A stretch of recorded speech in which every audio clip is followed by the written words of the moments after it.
నమస్తే అండి, నేను మీ డాక్టర్ ఇందిర. ఈరోజు అండ ఎలా విడుదల అయిందో ఎలా తెలుస్తుంది అనే దాని గురించి చెప్తున్నాను.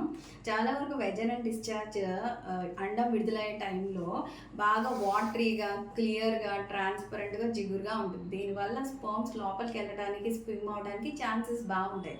అలాగే కొంతమంది స్మాల్ ట్రిక్లో బ్లీడింగ్ అయినట్టు చెప్తారు. కొంతమందికి అలాంటి టైంలో షార్ప్ పెయిన్ కొంతమంది ఎక్స్పీరియన్స్ చేస్తారు.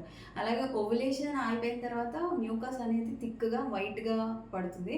అలాగే ఏమవుతుందంటే బాడీ టెంపరేచర్ కూడా రైజ్ అవుతుంది, ప్రొజెస్ట్రాన్ వచ్చింది. ఇది కూడా ఓవులేషన్ అయిన దానికి సహజంగా తెలిసే లక్షణాలు ఇవి. అలాగే మీరు స్కాన్కి వెళ్తే కనుక ఫాలికల్ ఏదైతే ఉందో ఎగ్ సైజ్ తగ్గినట్టు తెలుస్తుంది. అలాగే ఫ్రీ ఫ్లూయిడ్ అంటాం, స్కాన్లో కొన్ని సైన్స్ ఉంటాయి.